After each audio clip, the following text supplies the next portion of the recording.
Olá, estudantes, tudo bem com vocês? Não sei vocês, mas eu já estava morrendo de saudade das nossas aulas. Meu nome é Laura e sou professora de História. E na nossa aula de hoje, no Dever em Casa na TV, vamos conhecer um pouquinho mais sobre a expansão europeia.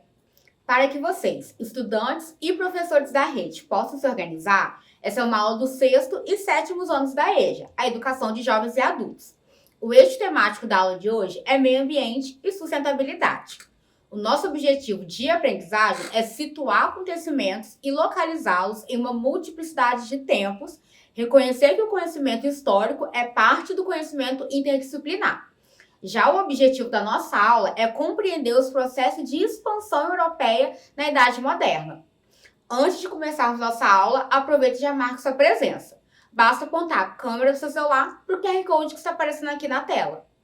Agora que você já marcou sua presença, pega caderno, lápis e borracha que a nossa aula já vai começar. Nossa aula de hoje começa lá no continente europeu, no finalzinho do século XIV. Esse período ficou conhecido por conta da crise da Idade Média. A Idade Média foi o período da história que iniciou lá no século V e teve seu fim no século XV. Durante esse período, um grupo social se destacava: senhores feudais. Eles eram os proprietários de terra, os feudos. E por conta do grande número de senhores feudais, o poder do rei era pouco e enfraquecido. Mas foi no finalzinho do século XIV que tudo começou a desandar. O século XIV foi conhecido por conta do século da crise da Idade Média. E de cara, podemos citar 3 principais motivos para essa crise: a fome, a guerra e a peste. As técnicas de plantio utilizadas geraram um grande desgaste do solo. Isso deixou a maior parte das terras de cultivo inférteis. Juntando esse fato a uma mudança climática que resfriou a Europa nesse período, temos quase nenhuma colheita entre os anos de 1313 a 1315. E a pouca plantação que se salvou não era o suficiente para alimentar toda a população. E aos poucos, centenas de pessoas morreram de fome. As guerras estão presentes em toda a história da humanidade. E claro que na Idade Média não foi diferente. O período foi marcado por longas guerras que geraram inúmeros danos e a morte de milhares de pessoas. E a cereja do bolo para a crise da Idade Média foram as doenças, em especial a peste negra. Por conta da falta de higiene, os ratos e pulgas, que eram os principais transmissores das doenças, conseguiam se proliferar muito mais rápido e espalhar a doença por todo o continente. No auge da pandemia, a contaminação ocorria por via aérea, por meio de espirro ou tosse. Estima-se que 1/4 da população europeia tenha morrido por conta da doença. Foi nesse contexto que ocorreu, então, a ascensão da burguesia. Durante a transição da Idade Média para a Idade Moderna, esse grupo atuava nas atividades comerciais nas cidades feudais e conquistaram cada vez mais influência, pois passaram a comprar as terras de senhores feudais arruinados. E como uma coisa leva a outra, o poder dos senhores feudais estava ligado à terra, mas como os mesmos passaram a vendê-las para conquistar o seu sustento, o poder desse grupo foi diminuindo, o que abriu espaço para o fortalecimento dos reis. Tá, mas como o rei conseguiu fortalecer o seu poder político? Calma que eu explico. Como a burguesia era uma classe em ascensão, o monarca passou a arrecadar dela os impostos necessários para o desenvolvimento e manter as instituições de administração e segurança pública. Esses recursos vinham através da economia mercantil. Mas calma, guarda esse termo aí que a gente já vai falar dele daqui para frente. E ao mesmo tempo que a burguesia era beneficiada por receber incentivo na economia, a nobreza também não ficava para trás. Lembram que no comecinho da aula a gente falou sobre os senhores feudais que estavam presentes lá na Idade Média? Pois bem, com a chegada da Idade Moderna, esses donos de terra falidos que vendiam seus bens para a burguesia passaram a cultivar laços com o rei, o que reforçou os laços de fidelidade entre eles. O monarca passou a chamá-los para viver na corte e assumir um cargo de importância dentro do Estado. Dessa forma, a nobreza perdia a autonomia e tornava-se dependente do monarca. Bem esperto esse rei, né? Mas não para por aí não. Para consolidar a formação de um Estado nacional, 3 características principais surgiram nesse período. A primeira característica é a burocracia administrativa. Lembra da nobreza que ganhou alguns cargos dentro do Estado? Então, eles passaram a integrar a parte administrativa. Assim, além de dependentes do monarca, essa nobreza passou a ser um filtro de problemas. Calma que eu explico. A burocracia é um sistema em que existe uma hierarquia e a pessoa que está no fim dessa linha, que no caso é o monarca, não precisa ser incomodada por todo tipo de problema que acontece no reino. Assim, os problemas menores são cuidados por esses funcionários e só passa por esse filtro os problemas que realmente precisam da atenção do rei. E esse tipo de sistema existe até hoje. Já a segunda característica é o fato de, com o poder centralizado em apenas um lugar, que seria o rei, vai gerar necessidade da criação de um exército que fosse obediente ao Estado e não à nobreza, como era lá na Idade Média, formando assim uma força militar que contém possíveis invasões ou conflitos com outros países, e também para estabelecer a ordem pública e segurança da sociedade. A presença do exército garantia a soberania territorial e administrativa do Estado. A criação de leis e justiças unificadas foram muito importantes para esse processo, pois além de garantir a manutenção da ordem e melhor proteger os direitos e deveres dos cidadãos, representava uma igualdade de direitos e deveres na sociedade. Mas só um spoiler, em alguns países como a França, isso não valeu de muito não, pois algumas classes possuíam mais deveres do que as outras. Mas isso é papo para outro dia. A maioria dos países europeus passou pelo processo de saída dos reinos feudais e transformação em estados nacionais.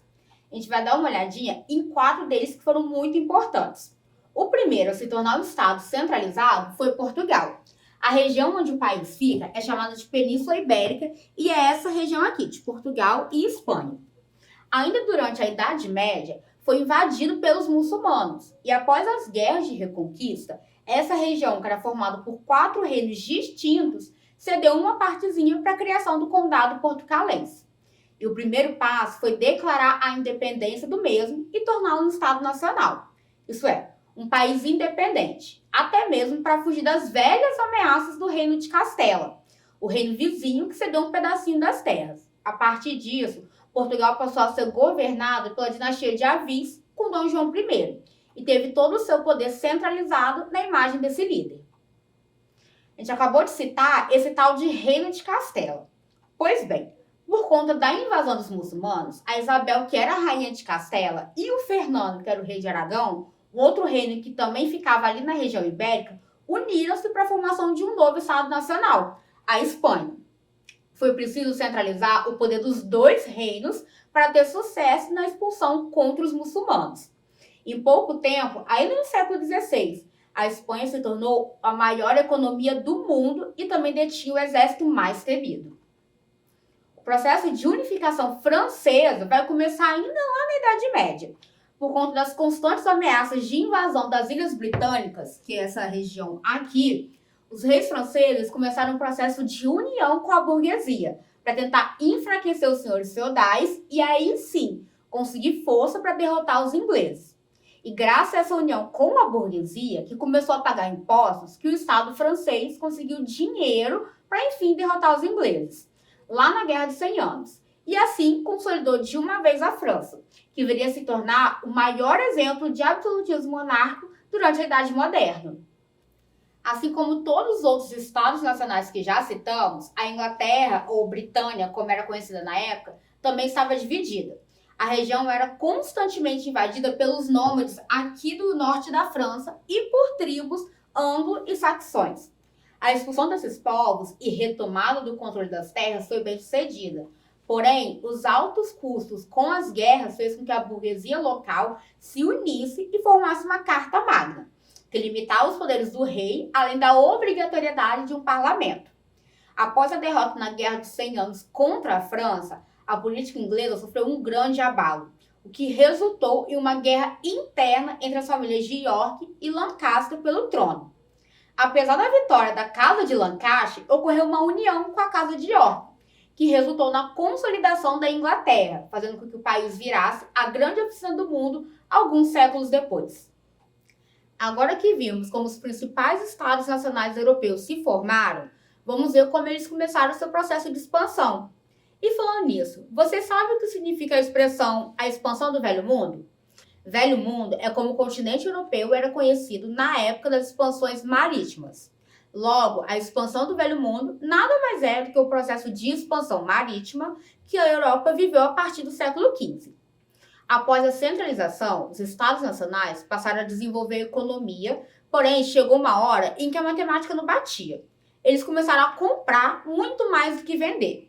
Isso porque a maior parte da matéria-prima vinha do Oriente e era distribuída pela Itália, o que trouxe uma dependência financeira e falta de compradores.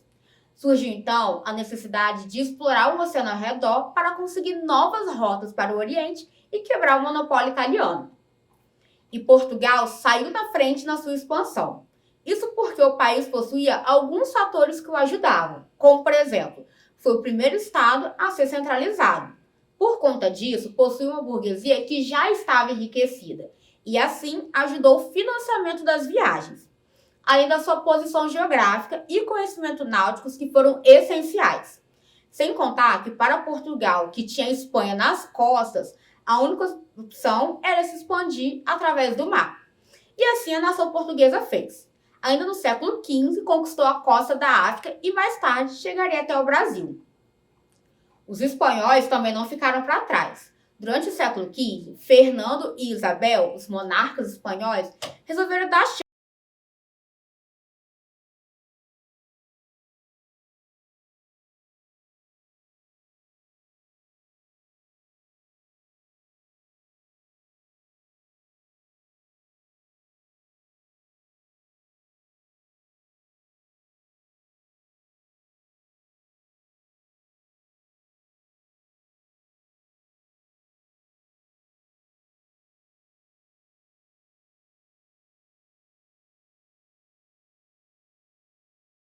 que foi um conjunto de práticas econômicas utilizadas por essas nações durante a Idade Moderna. No mercantilismo, o objetivo era garantir o acúmulo de riqueza por meio da obtenção de metais preciosos e utilizá-los para reforçar o poder do monarca. Foi o que ocorreu aqui na América, com a exploração de prata lá na América Espanhola e ouro aqui na América Portuguesa. Dentre as características do mercantilismo, a gente pode citar, por exemplo, o colonialismo, que foi esse processo de colonização tanto aqui do Brasil como da América Espanhola, o metalismo, que é essa busca por metais preciosos, a balança comercial favorável, que é quando um Estado procura vender muito mais que comprar. Agora, eu quero ver quem está